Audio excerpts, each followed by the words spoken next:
Sorry? Just over on the microphone, there's one in the top drawer.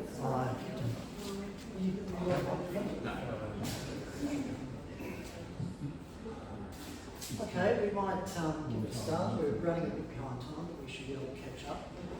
Thanks everyone for coming here for Remembrance Day at the Walkway. We've got Dr. Cameron with his talk, and then just before 11 o'clock we'll make our way up to the centrepiece for a very quick informal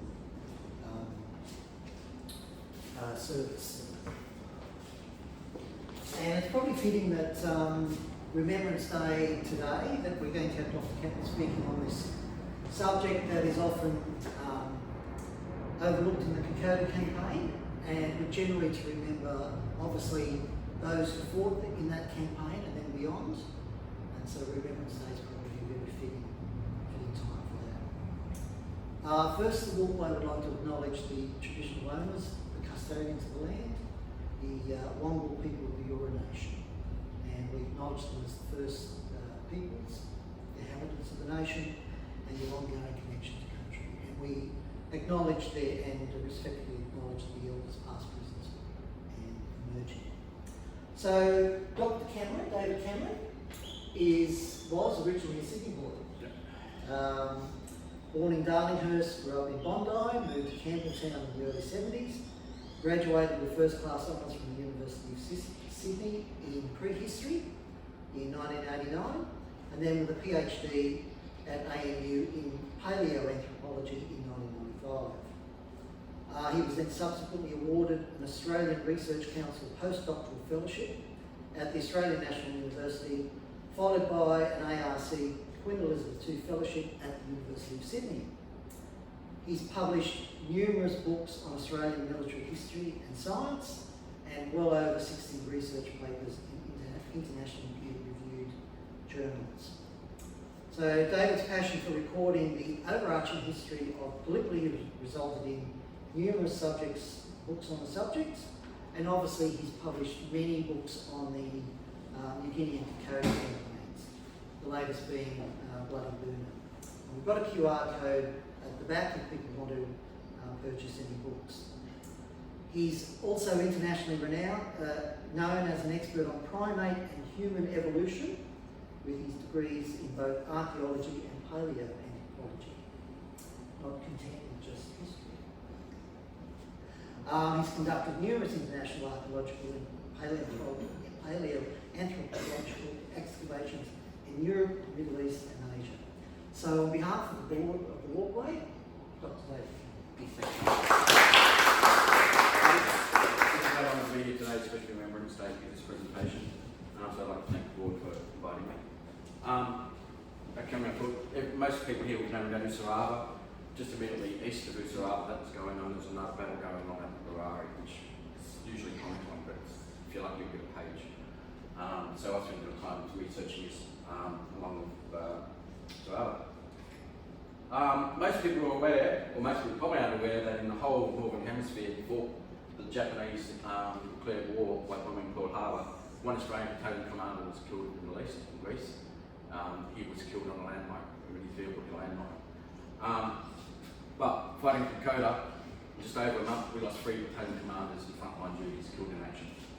So you see on here, Lieutenant Colonel William Owen, who was the original CO of the 39th Battalion, was killed at Cape Plateau on the 29th of July. And then, of course, we've got Lieutenant Colonel Kenneth Ward, who is commander of the 53rd Battalion. His history is pretty well known. The Waterfall was ambushed on the 26th of August, like going up to Abuari to break his men in the fighting. And then we have Lieutenant Arthur Keys, who became lost on the 30th of August at Isurava Rest House. He wasn't killed on the 30th, he was captured along with some of his men. He escaped twice by the Japanese. He was last seen at Garua in Sananda by Father Benson when he was emaciated and he was close to death, and it was likely he was taken to Burma and executed. So it's pretty remarkable. It's just an over month we lost 3 battalion commanders, where it's fighting the Germans, which is French, and the Italians who lost one in the landmine. Okay, this is going to be a brief background. Well, the Japanese invasion began on Burma from July 1942. The mission of the 39th Battalion and their mates of the Papua Infantry Battalion, 1st Papua Battalion, fighting rear guard actually stopped the Japanese from coming down to take Kokoda airstrip. They wish to take the airstrip and then do a reconnaissance. Japanese do a reconnaissance up to Isurava to find out whether it was feasible to do an invasion from the north. By the time they got to Kokoda, Japan, Tokyo would say forget the reconnaissance, just send him across, take Port Moresby. But what started off as a reconnaissance ended up being full-on invasion of Port Moresby. So the Japanese South Seas Force arrived with one battalion of the 144th Regiment, with the second one soon about to arrive, and later the 3rd and then 41st Regiment. By the time we get down here, we were fighting at Kokoda. You've got the one battalion basically of the 144th Japanese Regiment taking about 100 men, about 20 patriots. So you're pretty well outnumbered 3 to 1. The Japanese not only were outnumbered the Australians, but they also had mortars. The Australians had mortars. They had medium machine guns. The Australians had no medium machine guns, and they had artillery. The Australians had no artillery. They had Bren guns if they were lucky, but most of them had Lewis guns, or most of them had 303s and a couple of Lewis guns, World War I vintage. It wasn't until a month after the invasion that the mission of the 53rd Battalion, and soon after men of the 2nd AIF, 21st Brigade, started to move up the Kokoda track to reinforce the 39th Battalion, who by now is digging in Isurava. They're going to make a stand at Isurava. Brigadier Arnold Potts between the 26th and the 30th of August 1942 was tasked with commanding the defence of Isurava and Isurava. When the fighting in Isurava broke out on the 26th of August, the men of the 39th Battalion, led by Lieutenant Ralph Honor, which of course is building in his honour, held their position. That afternoon, Mount Solomon's 2nd AIF, the 214th Battalion, started to arrive. C Company arrived first, and then the next day more men arrived, started filling in the 39th Battalion. Meanwhile, below, protecting the flanks, you've got the men of the 53rd Battalion, they just start to arrive. So at this point, we've got this major clash starting to develop all around Isurava.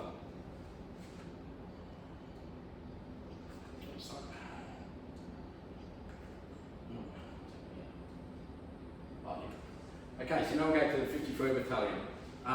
This is not, I'm not being derogatory to the men of the 53rd Battalion. They had poor leadership, it wasn't the men themselves. I believe men of the 53rd, if they had the same leadership as the men of the 39th Battalion had, they would have performed equally well. But unfortunately, the Australian government, the Australian Army High Command treated them appallingly. The men were untrained, and what happened was it was totally expected, and it's not to be any men who fought the 53rd should not be denigrated because of the way they were handled. And I'll go into that now. 10 months before November 1941, the former militia of the 53rd Battalion broke up. 53rd Battalion was separated from the 55th. Most of the officers and men of the 53rd Battalion stayed in the 55th Battalion. When the 53rd Battalion started, there was about 4 officers, Sergeant Major and 1 private. So British Port Private has got all these officers and Sergeant Major bossing him around. Eventually they ended up getting around about 1,000 men. And in order to do that, they asked each battalion, militia battalion in Australia, send the 63 free men. Each battalion, you've got to send the 63 men. So obviously, what does that battalion commander do? He picks the worst of the worst. You're not going to pick your best and to get to another battalion.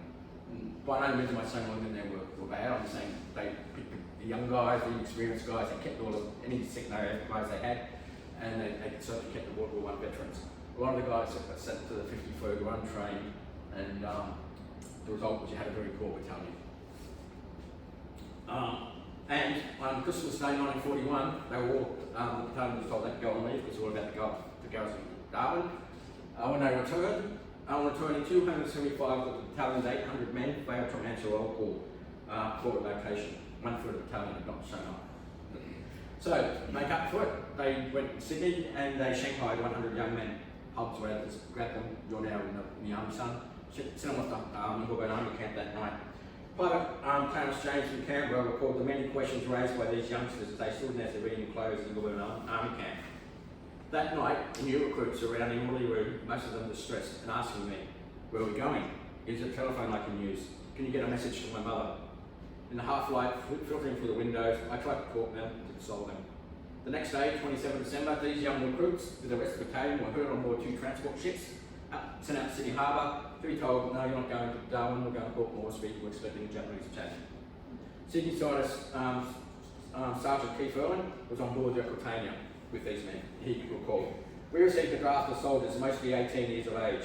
These poor devils had no idea what was happening to them. once after plane and put to sea, we were told that we would be heading for Port Moresby. A training program was implemented so that we MCOs, and this guy's 21 years old, could give the new recruits some rudimentary training in use and handling the .303 rifle. At Port Moresby, the men spent their time wharfies, unloading and unloading ships, conducting guard duties, digging trenches, barbed wire, trying to defend Port Moresby from a likely Japanese seaborne invasion.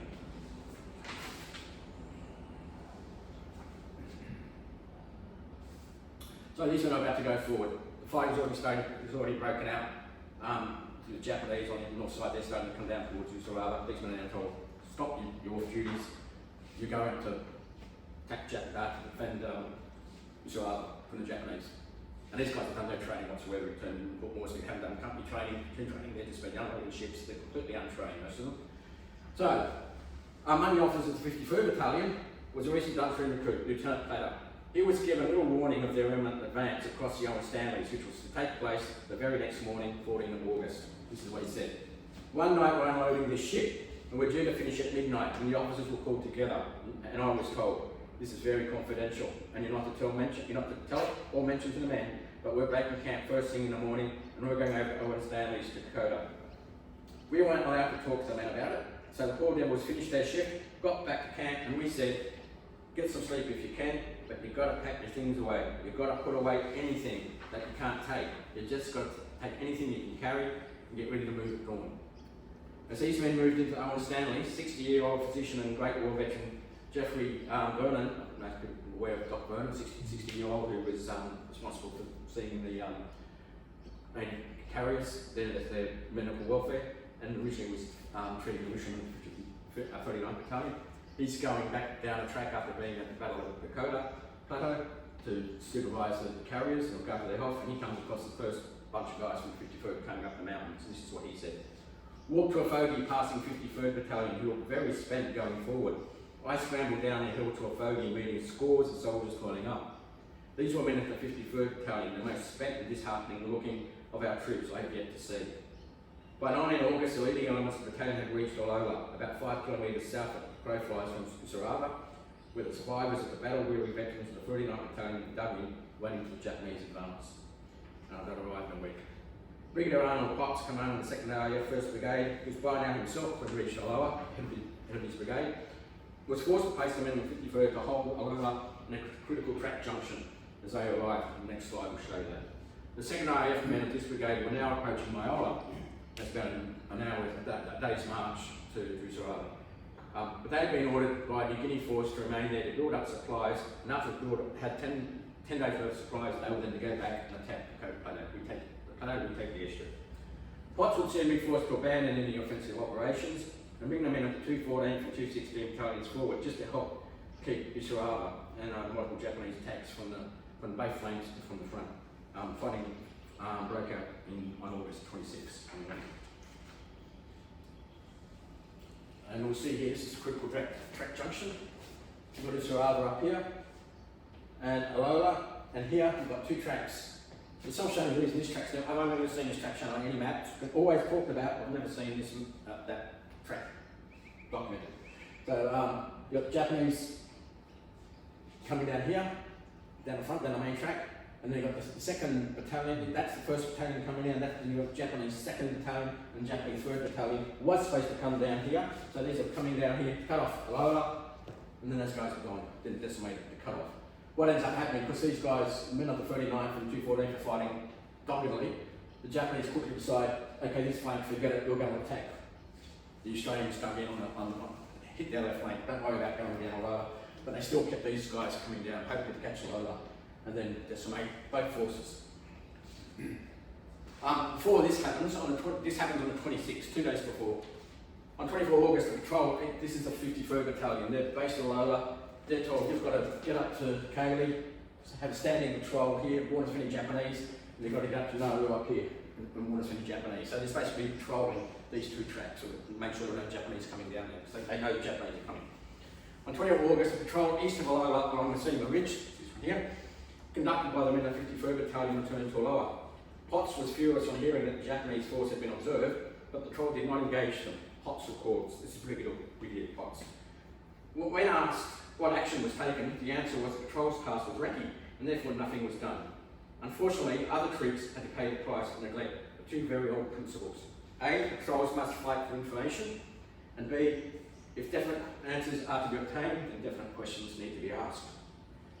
On 25 August, that's the day before the Japanese launched their mass attacks, east of Isurava, patrol encountered the Japanese on multiple fronts. Lieutenant Alan Isaacson from A Company led another 20-man patrol to the east around the Sema Ridge. Attached was Captain Frederick Hearn. They would constitute standing patrol at Carly, up here. During the ambush, Isaacson was killed. Lieutenant Colonel Ward, CEO of the 53rd Battalion, signalled that the patrol was to fall back to the Sema, which is down here. So up here, now they fall back down here. These messages, however, did not get through. The battalion adjutant recalled that night. Lieutenant Isaacson left at 7:15 a.m. on the two-day standing patrol to the Sema and Cody.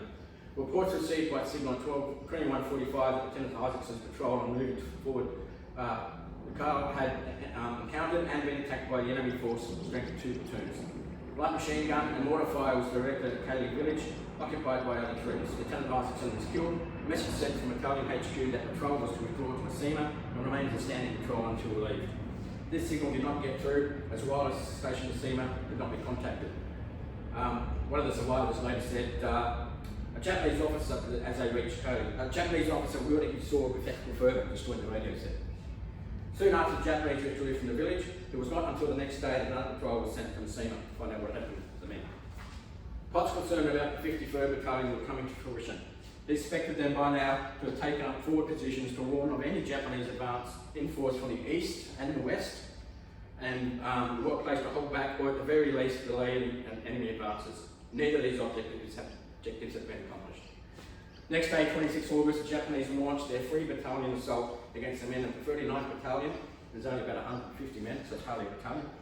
It's just a big company. Soon it'll be joined by 2 battalions of the Japanese 41st Regiment. So you're going to have 5 battalions, Japanese, 5 battalions. Right, the battle for Isurava breaks out. This is between 26 and 29 August. And I'll talk about what's happening. This is obviously what's happening at Isurava. And immediately on the other side, you've got straight to the southeast, you've got Abuari. During the morning, 26th of August, 1 Japanese battalion directly attacked Isurava from the Kokoda track, while another to the west and another to the east. Meanwhile, further south, that morning, Lieutenant MacDonald and a 20-man patrol from A Company 53rd Battalion, the ones who were going up to the east to the ridge, moved out to the east along track to relieve the Messina patrol, who had disappeared. They returned in the evening, reporting that the wireless at Messina had been smashed and there was no sign of the signals team who had been manning it. He reported killing 3 Japanese, but the enemy had penetrated forward along the track towards Abuari. So they're literally doing machine gun fire below. As darkness fell, Captain Thomas Carnes and his men of B Company were ordered forward to push back the Japanese along the Sema Abuari track. Brigadier Potts informed Major Allen in Port Moresby that the 53rd Battalion was training and discipline was well below standard required.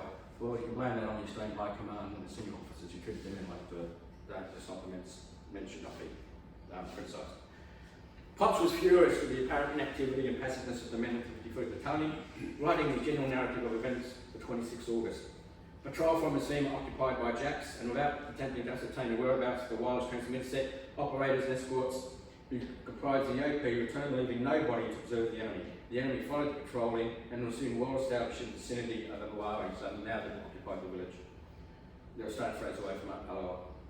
The enemy definitely exerted strong pressure both at Isurava, where he attacked our standing patrol at first light, and midway was engaging the main battalion positions and long-range mortar and artillery fire.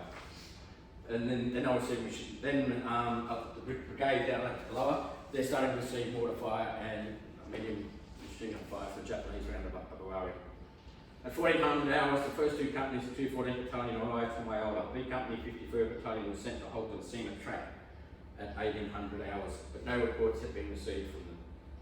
Next day, 27 August, as the fighting north of Isurava was intensifying, the men of the 214th Battalion were fully committed to the battle to try and defend Isurava.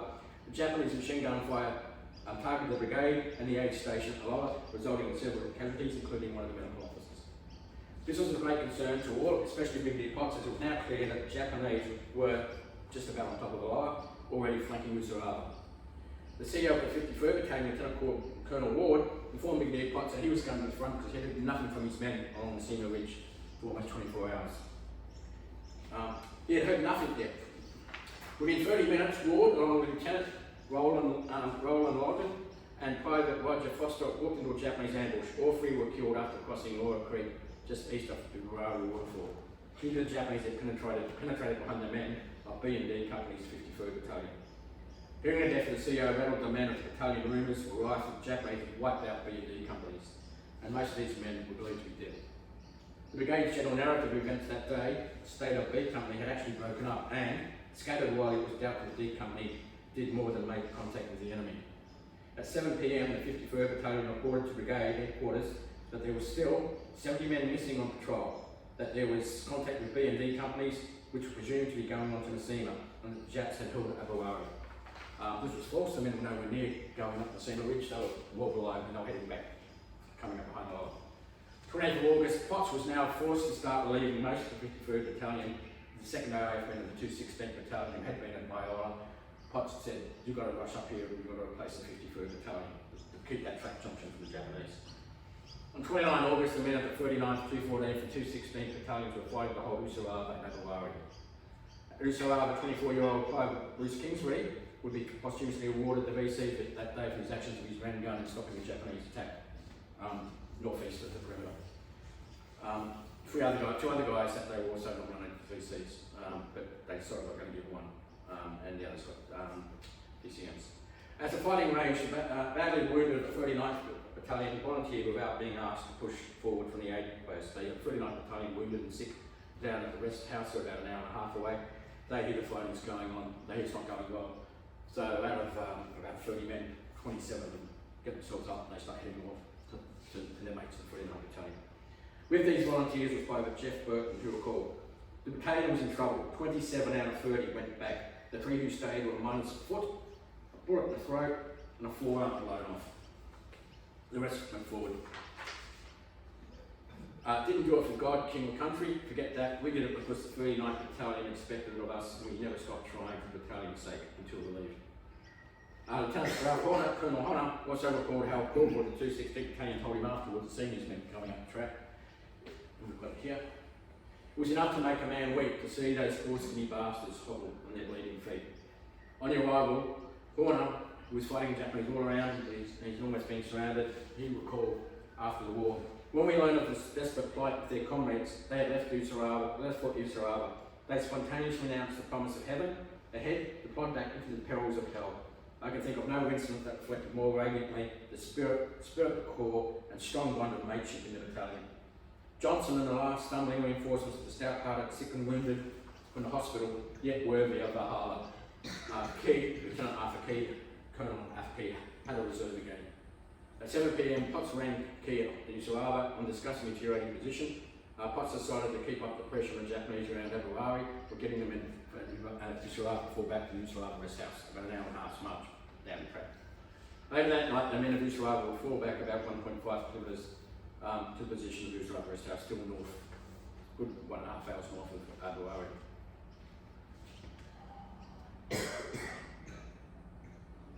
Now, here's the fighting at Abuari on the 30th.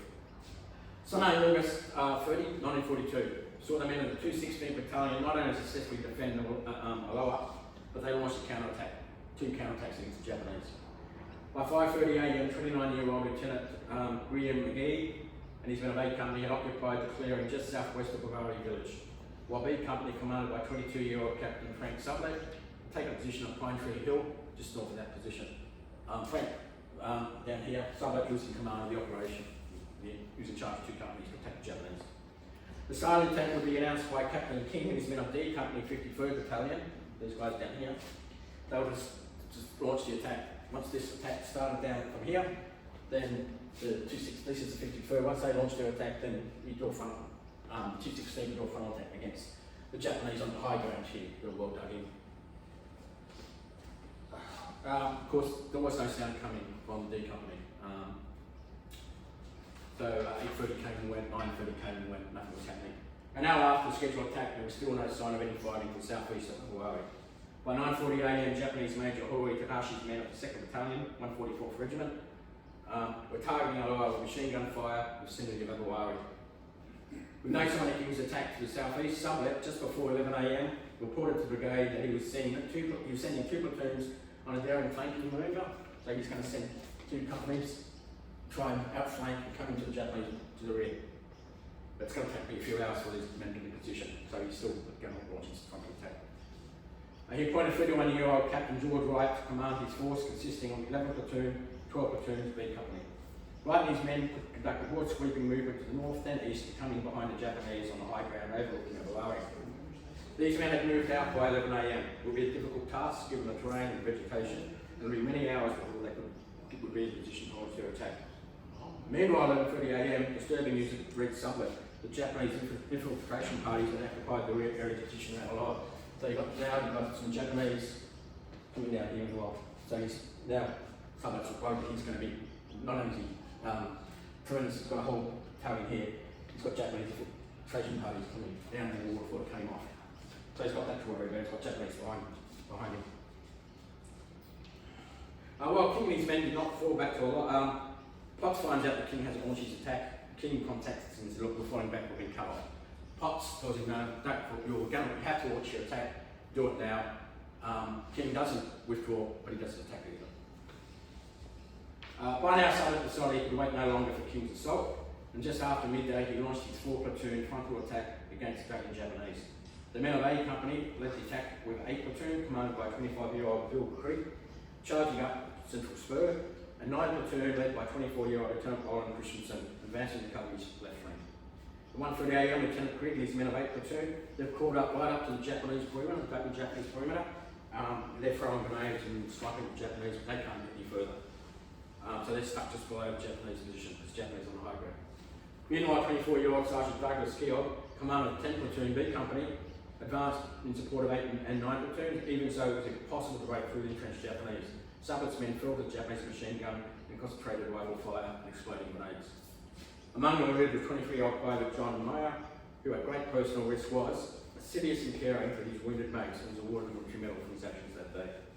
Lieutenant Christensen now sent 30-year-old private Leo Grace Girdle down the hill to report the situation. The guys from the 216th, or most of them, was Australia. Most now saw the bolding, burly members of the Goldfields mob charge down the hill with Japanese machine gun bullets on his heels. Soon after, he was to make his way back to Christensen, and somehow he survived. Not only did he get back to the suburb to report, but he also made his way back up there. On returning, he said to his officer, "By Christ, if we ever get out of this one, you're going to buy me a bloody beer."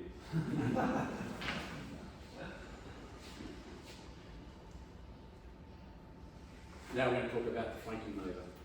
As this fight was raging, Summit received word from Captain George Wright sometime before 3 p.m. that his flanking consisting of 11 and 12 platoons was in position and were going in.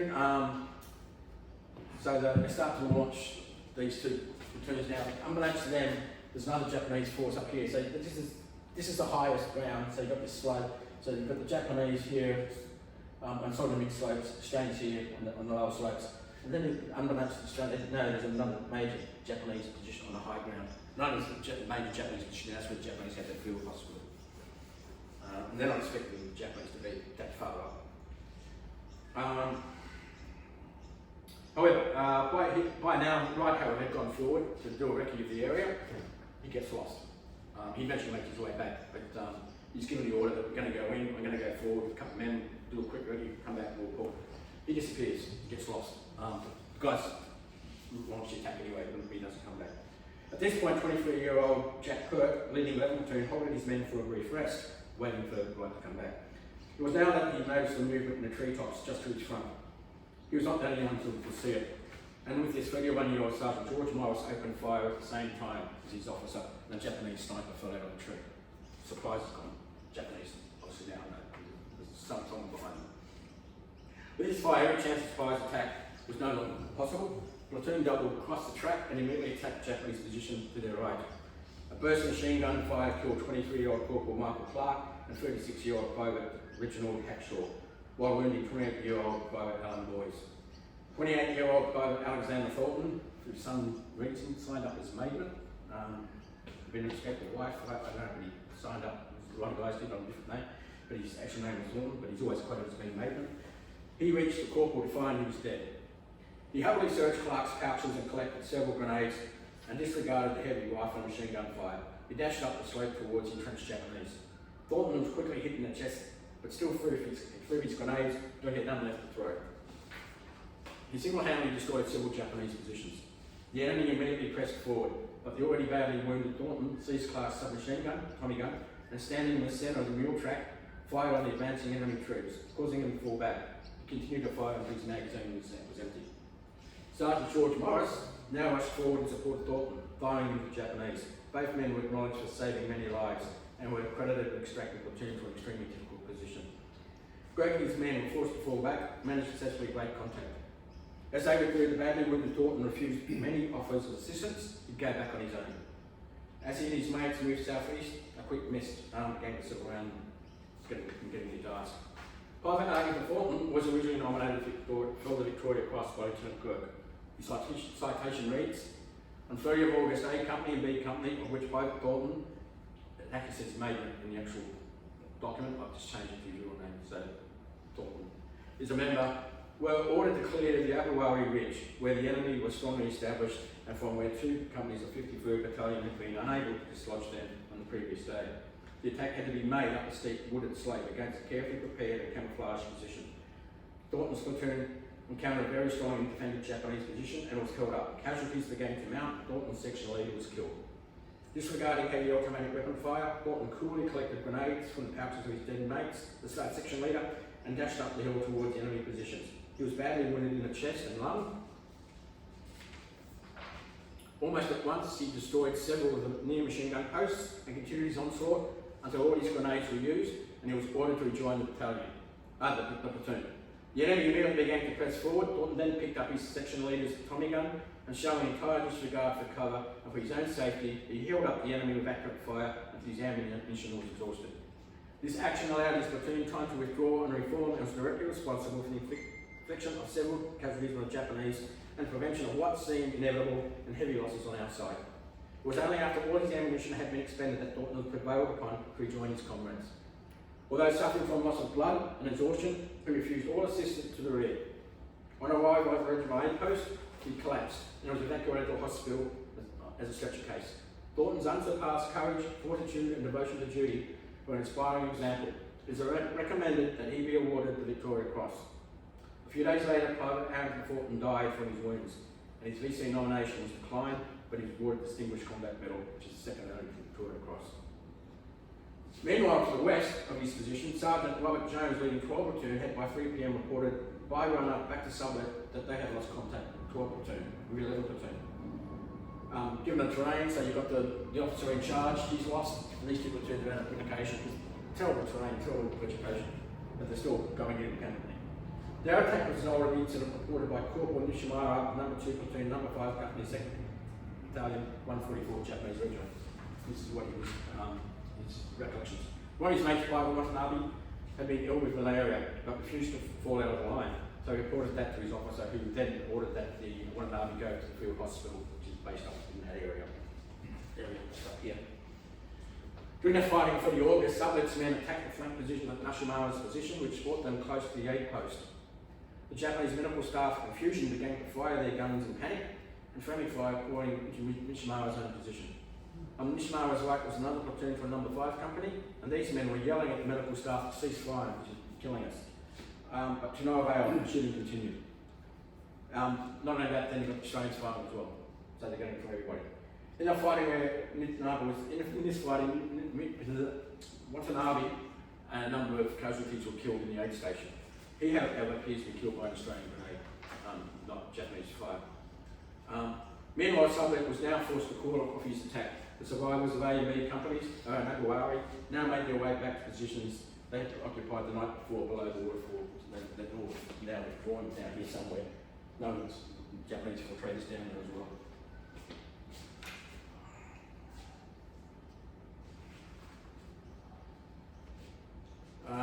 That day, you had the guys from Isurava that fallen back down to Isurava's up here.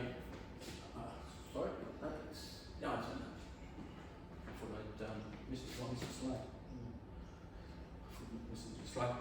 Holding the main coded track around Aloha, the men of C&D companies of 216th Battalion. Still east of it, so you had the A and B companies launch the attack, and you had C and D companies that were 216, protecting that critical junction. Just east of Alloa was Sublet, who had amalgamated 7, 8, and 9 platoons, A company, and 10 platoon, B company, still waiting for 11 and 12 platoons to come back and make a move. Who had made this unit, with all men of A and B companies ordered to withdraw and take up positions south of the waterfall. The young captain remembered years later, we were still attacking when the news was received that the battle on the other side of the gorge, Isurava rest house, was going badly for our forces and that we were to withdraw overnight.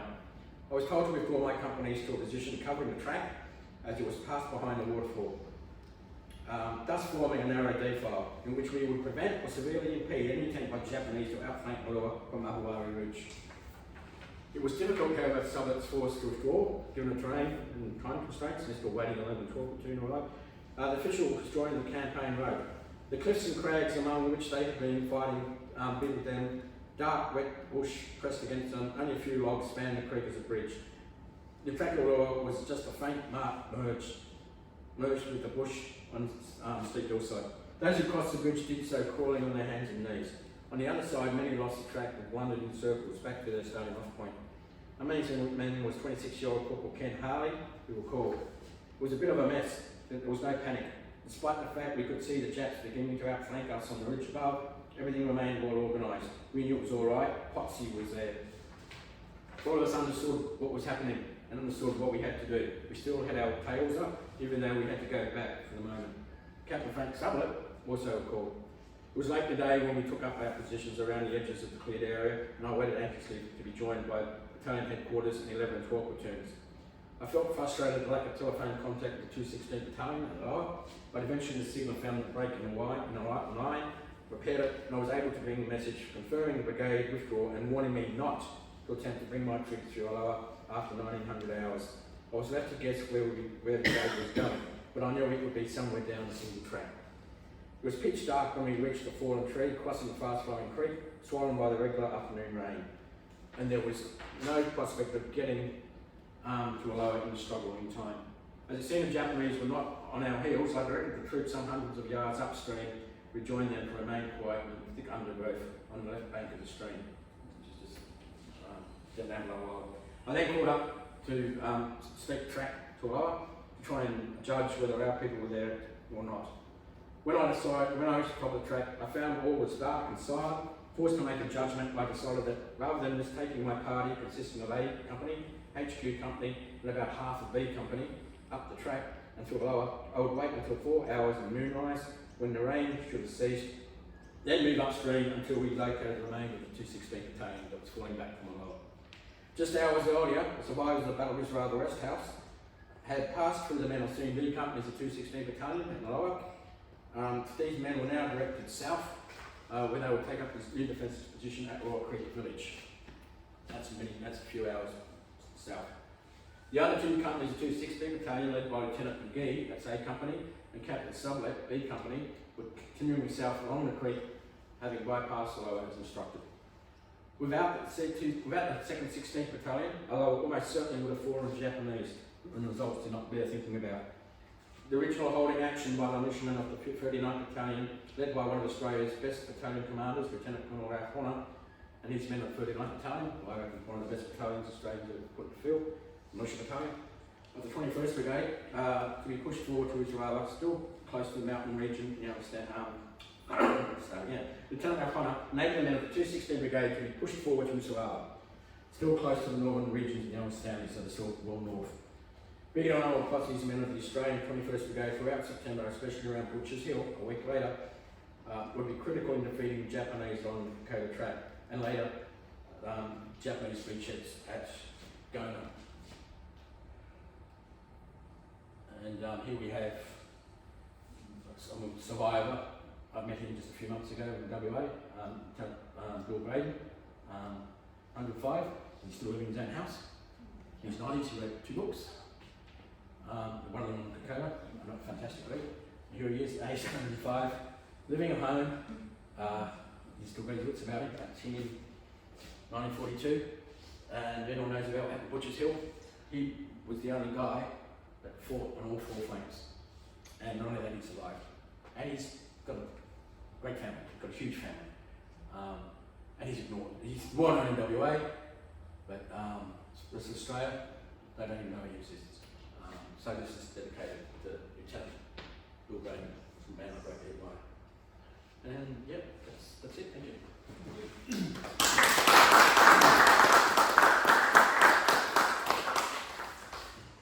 We might open it up for questions. We've still got about 10 minutes.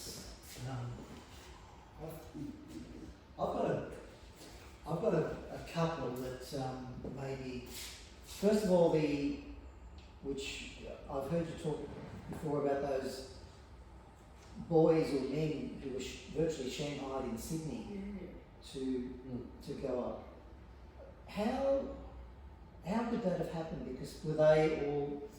Some of them were in the military already. They were militiamen, but they weren't attached to 53rd. And I dare say some of them weren't. They wanted 100 guys, and they just went to pubs and they had guys. They probably would have been seeking out guys who were on leave. But they had guys there that never picked up a 303. Like the sergeant, he was talking about he's a 303, he's outfolded, he's safety cash, he's sport action, and I've learned to fire out at sea, firing at seagulls or something. I mean, the guys are like 18, 19 saying, oh, I want to call my mum, I know where I'm going, and then saying you're going to Darwin, and they get on the ship, so actually now you're going to Port Moresby, which is Jackson, One of the guys that used to be here told me that the first time he ever fired a rifle was about a K or a mile out of Port Moresby. Yep. They threw balloons out on the water, right. and he had one shot with a 303. That was his training. What do you mean? I had more training out when I was in the cadets at school. We used to go to Ingleburn Army Camp and let go with Bren guns and 303s and these guys, you've got 1 or 2 rounds to go. And they go out the track and they've got Lewis guns and then the Bren guns arrive all greased up in the boxes. And then this is after, of course, this is about enough up. And these guys they're taking the Bren guns in the middle of the Iron Stanleys, taking them out of the case and removing the grease. And then they're trying to find an officer from, this is how you fire a Bren gun, this is how you change the barrel. This guy had no idea. Second AF guys did. They've been fighting in the Middle East, they knew all this stuff, but the militiamen. And the Chocos myth was really devastated. That was blown away by the men of the 39th Battalion and the ones who also ignored the 3rd Battalion, militia battalion, who made major contribution to the advance going north with the 25th Brigade and the 16th Brigade. The 3rd Militia Battalion was never really out of the line. The 2nd AF guys, they would rotate. I'm reading the diaries, and these guys, the 3rd Battalion militiamen, they're always up front. They're leading the brigade. So obviously the Brigadier's got faith in these guys, but they're chocos. So if you've got good leadership, like I said, the guys at 53rd had good leadership. They would have made sure before they got up on a track, they would have known their stuff, like Bill Owen did when the 39th went up. These guys were unloaded ships as well, but every spare minute he was given a platoon level operations and I'll fire on their Brens and when they caught Brens, most of them still went up with Lewis guns. But he did as much because he was a 2nd AF officer. And the thing about the 53rd Battalion is they took 8 AF, they had no persuaded guys, we've got all these AF officers here, take them. So Bill Owen took 18 and said, okay, come take 18. Bill Owen not only put them as company commanders, but he put them as their platoon commanders. 53rd, we'll take 8. And then Ward made the guys who fought the Germans, the Vichy, French, the Italians, 2AC to militia officers who hardly followed life. Ward wouldn't have his militia officers being warded around by 2nd AF guys. So they've got experienced guys, only Adam, they're 2ICs to a militia officer who's never been in combat before. And then you've got some guy who's probably been fighting the Germans in Crete, paratroopers, and he's a 2IC to a leadership means everything. My other question or observation was with the awarding of the VC for Bruce Kingsbury, obviously. We recognise him here with Garden and Park. But 2 others in that same action, and then, was it Private Thornton? Yeah. Thornton, yeah. Mate. I mean, undoubtedly, in any you awarded any battles there are potential VC or medal It winners? depends on how great the officers are writing. A lot of, and I'm not putting any, what Kingsbury did deserve the VC. There's no denying. But others say what, oh God, I forgot his name now, Michael Block. He was at Isurava the same day, and he had Japanese, like, on his pouches and pushing, he had like 20 guys on him, and he had a Bren gun in one hand, he's firing a Bren, and then he's got a revolver to shoot, and he's stopping them, and they've got his webbing in there, pulling it. These guys 20 yards away, they're trying to support him, and he's just up there, and he ended up dying. He survives, and there was, VC, he got the NDS, but he gets killed up in Butcher's Hill. And like those two guys both deserve the Victoria Cross. They're only going to give out one, and the officer for Kingsbury had probably a better writing style. It was more convincing, and that's what can boil down. And it boils down to who survived.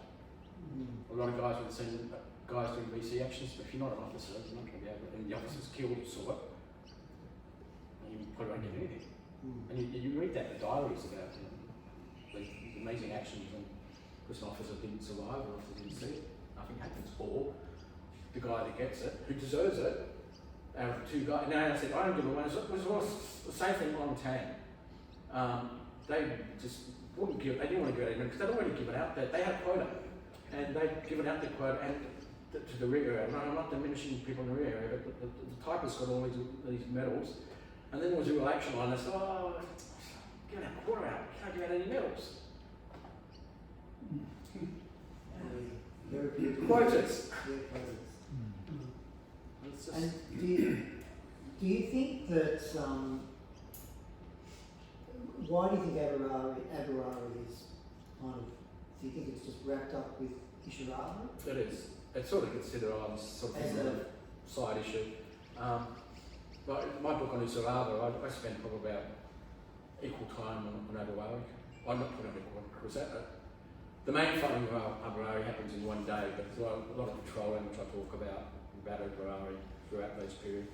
So I'd say talking about the whole battle of Isurava from 26 to 30 August, we'll probably spend equal time on what's happening in Abuari and what's happening on the other flank when the Japanese battalion decides you're not going to come down to the west, you're going to sweep into Isurava, which is what wasn't their plan. But the 39th and 248 battalion just stopped the Japanese dead in their tracks, and they said, well, we need reinforcements, so we'll stop that flanking move to come in. And the high ground, which rather was on your left, so the Japanese 3rd Battalion to the west were in an excellent position to come screaming down the ridge into the open area. So that's if that had those two movements coming down, who knows what would have happened. If the 3rd Battalion and the 2nd Japanese Battalion back came down all at the same time, and the 216th wasn't there, it was the 53rd, allowed would have fallen. And then the whole Isurava would have gone. So there's a lot of what ifs and very close calls. Oh yeah. Which could have, in your opinion, could have turned. The Japanese with that fort was never going to take Port Moresby. They're never going to get it. 2 regiments. By the time they get to Bar Ridge, they're in a shocking state. They're diseased, they're starving, ammunition. Even if they weren't in that poor condition, you're going to have 2 regiments take Port Moresby because Australia duck in there and all American troops started to arrive. And the Japanese, a month before the Japanese fell back, Tokyo said fall back to the northern side of the mountains because Guadalcanal is going on, and the Japanese throwing everything in Guadalcanal at this point. So they're telling Hori, who's just outside Port Moresby, that the Japanese didn't fall back because the Australian attacked. They fall back the night before. So the Japanese started moving north. They find this message was sent a month ago, and that's how long it took to get to Hori. It took them a month to get the order to fall back. And because all the Japanese were pissed off, we got this far, and they can see the searchlights, and they think we can do it. I'm never going to do it. But that is us. We got this far. We don't surrender. So they didn't say we're retreating. We're saying turn around and do another march. You know, we're marching backwards. So they went up to Royal Creek. And then Royal Guards fell into a heap with the naval actions a few weeks later where they decimated the fleet, the transports with all of the South East Force reinforcements will go and board it out. Got completely wiped out. Sunk, all 14 transports were sunk. Japanese then decided, well, Guadalajara is gone. But the Japanese on Guadalajara stayed there for about 2 months. And then they decided, well, we can't reinforce the beachheads. Right? And go and burn them South Island. You know, in many ways, I think the beachheads are far more. If you told me, Dave, do you want to go on a Dakota track or do you want to go burn the South Island or go, I think you want to go to track. Because the fighting on the beachheads was far with the much larger forces involved. Japanese bunkers, swamps. You're trying to take out a bunker which is completely surrounded with swamp. Crocodile infested swamps. The fighting on the beachhead was far worse. And the casualties show that. And I got a few, I just finished, boomers coming out and because you read the Yanks, and the Yanks go, oh yeah, Yanks took Burma, nobody else did. It was like, well, hang on, the Australian Native Brigade, they took the Americans were poorly equipped, poorly trained, they were militia troops, like 50 foot, untrained. Half the airstrips, the points are all taken by Australians until even today. You know, the book came out a couple of years ago. Yeah, the Australians supported us, but and there's that famous quote: "Nobody else took Boona but the Americans." So one of my books talked about the Australians, not because I'm an Australian waving flags. Just you look at what they did; they were the ones that took it, not the Americans. And that's not putting shit on the Americans. Took the two main fronts at Boona. The Australians took the eastern front, and the Americans took the western front. They did it together, but the Americans' history's even now it's completely, some histories don't even mention the Australian Native Brigade, and they took most of them. And they said, oh, the Australians, if you're saying tanks got this. So I got on track. My father was at San Amanda. When they got there, the Americans asked the Australians for their helmets. Your mother was there. My father was Yeah. My father was there. Yeah. And San Amanda is the worst. It's the worst. And the Americans asked the Australians for their helmets. Really? Yeah. Oh wow. But San Amanda is the worst. Out of all of the Kokoda, the three beachheads, and I'm just finishing San Amanda now, it's probably going to be the biggest book I've ever written. It's the worst. It's the worst. It's just swamps. I was supposed to go there in 2020 when COVID hit. So I hope to get there next year. But, yeah, San Amanda, everyone. That famous book by Billy Green, Bastard of the Place. Not getting into the hot cover. No. Yeah. Do we have any other questions, comments? Just a quick answer about the apparent lack of resourcing by the Australian government. Is that because everything was stretched in wartime and that's all they could supply? Is that what the story is? Yeah. I mean, small population. Didn't have a great manufacturing base. But we were making we made our own tanks. Obviously, we had the free factory, ammunition that were done in Sydney, just at Blue Mountains. But yeah, we'll send these guys up in khaki shorts. Yeah. And it's like khaki in the jungle, it's like you might as well wear white. Yeah. Yes, the story was that they had to soak it in tea to... Yeah, and it didn't work. And so they soak the tea overnight and they pull it out and it's all drained out. And then the Americans did the same thing and then it backfired on them because they dyed it. They didn't use tea, they used proper dye. And then the first corps commander said, oh yeah, I made a mistake in that one because they had their material, at least it would breathe in humidity. The dye completely blocked it all off.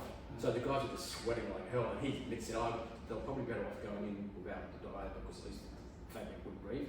These guys was taking off their jacket, that cheap, it was just appalling. And that was like an experience. And a lot of the Yanks were complaining because they didn't go in with carbines and Tommy guns, they were still using, because they were like the Americans at Boona, they were our version of militia. They weren't Marines, they weren't trained infantrymen, they were basically, and their officers had an extra commanding from the rear.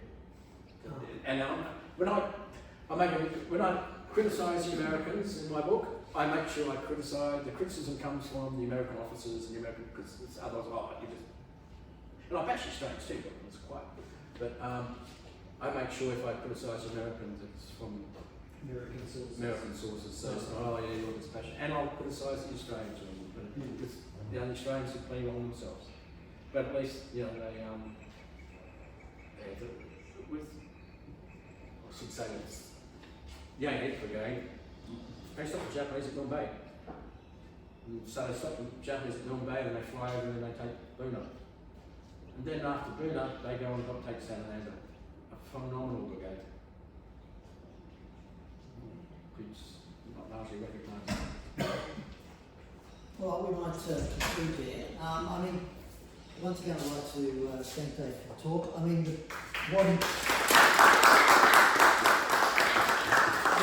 what comes through is the fact that, as you just touched on there, while the leadership was lacking, the men, their resilience and their courage and their fortitude shone through, which kind of encapsulates what the walkway is about. Because not all patrols at 53rd did badly. There were some patrols that I can talk about who went beyond Isurava. They went up the main track and went beyond Isurava before the Japanese attacked. It did still work.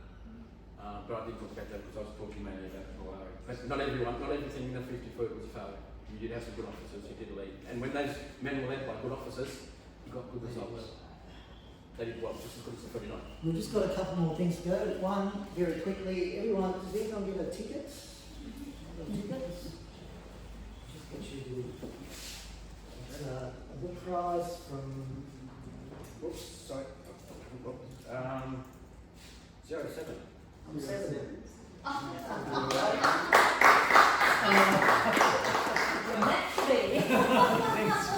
And just an appreciation. Well, thank you very much. Once again. By the way, I just want to say that a gentleman who won the hamper is Matthew Taylor, who helped us to design the Cookhood Traffic Memorial Walkway.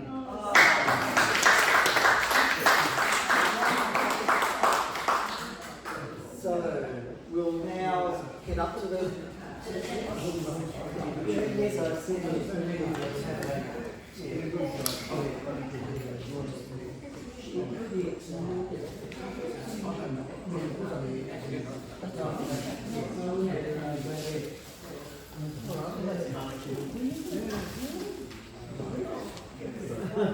You don't want this to